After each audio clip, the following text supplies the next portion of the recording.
o mito que a floresta representa e que a memória mítica do Líbano também traz para a sua ficção. Eu acho que essa é uma questão que atravessa a sua obra, né? A relação entre representação realista e o lado mitológico representado pela Amazônia. Né? Bom, aí eu acho que literatura é mito. Né? Quer dizer, a literatura sempre parte do mito, seja da oralidade, que vem da Grécia antiga, né? da epopeia, né? da poesia, né? Depois os mitos, vamos dizer, reinventados, reconstruídos na literatura, os mitos modernos, né? Dom Quixote, criado por Cervantes, né? O Robinson Crusoe, o mito da individualidade burguesa. Então, eu acho que a literatura contemporânea, ela explora, ela relê muitos mitos. Né? E eu tenho, vamos dizer, na Amazônia, há muitos mitos indígenas que, aos poucos, estão sendo explorados, estão sendo, vamos dizer, relatados pelos próprios índios. Eu acho isso importante. Né? Mas há um mito, e para mim é mais poderoso, que é a infância. A infância, para mim, vamos dizer, a fonte de toda a mitologia sobre a qual eu me inspirei, na qual eu me inspirei para escrever meus livros. Eu tento, na medida do possível, escrever romances realistas, né?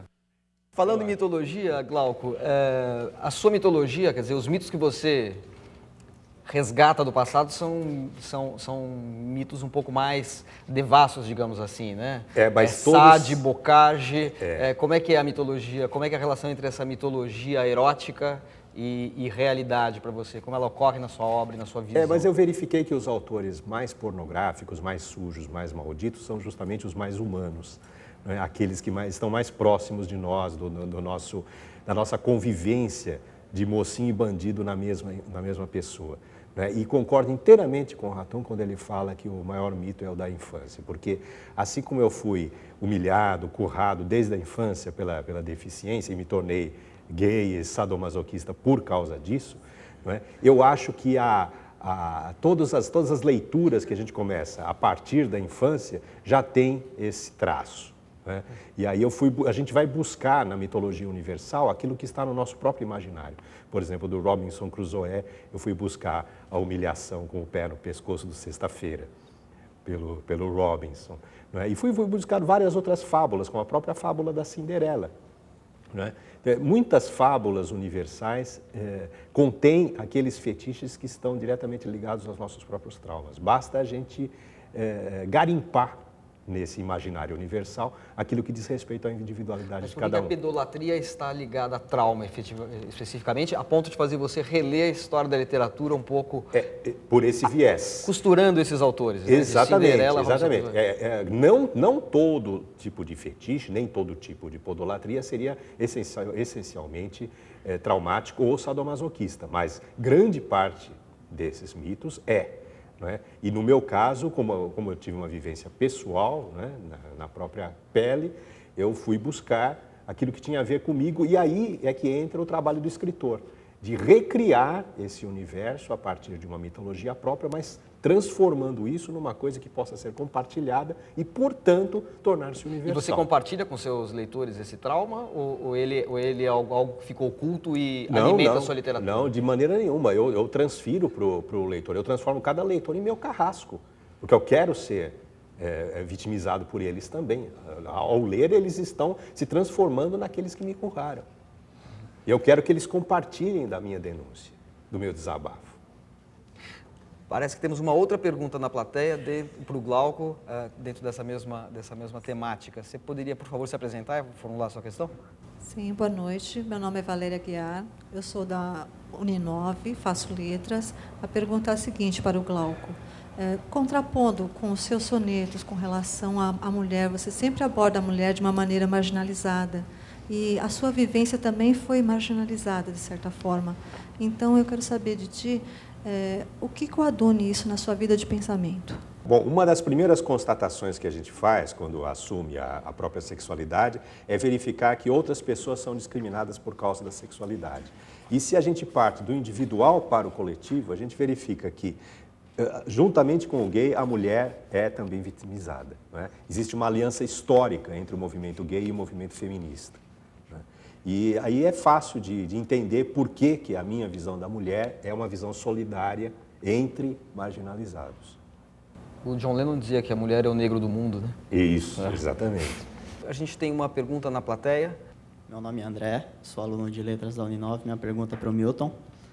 Na questão do preconceito, eu queria saber se ele tentou combater um pouco essa questão, colocando como narrador de dois irmãos, o Nael, o filho da empregada, e mostrando assim para a elite que aquela área que não tem voz, marginalizada, também pode contar uma história, também pode narrar um romance. Eu acho que eu pensei nisso, claro, porque eu pensei que vamos dizer, em construir um narrador que fosse um filho natural, um filho bastardo de uma família da elite de Manaus.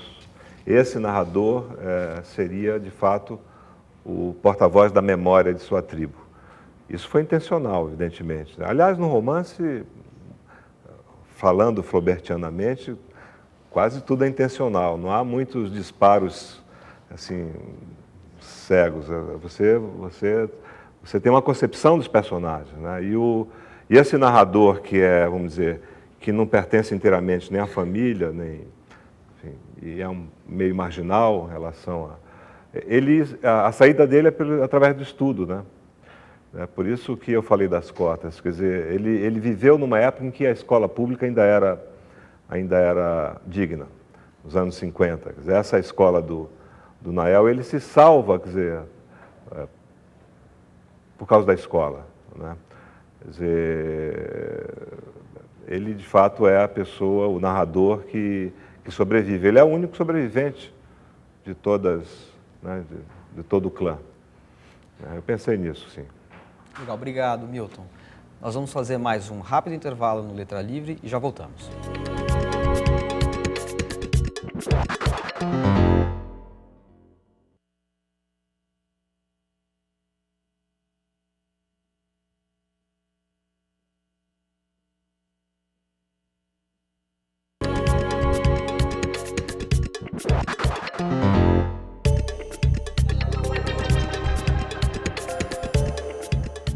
Estamos de volta com esta primeira edição do programa Letra Livre, recebendo hoje os escritores Milton Ratum e Glauco Matoso. Antes de retomar o debate, aqui com a plateia, no Teatro Franco Zampari, vamos ouvir uma pergunta gravada pelo poeta Frederico Barbosa, uma pergunta dirigida para Glauco Matoso. Glauco, você foi durante muito tempo considerado um poeta maldito. Hoje você tem legiões de fãs, como eu. Você recebe homenagens, você recebe prêmios. Como é isso? Você deixou de ser maldito e virou um popstar da poesia? Que ironia, né? Eu sei que o Fred quis ser irônico.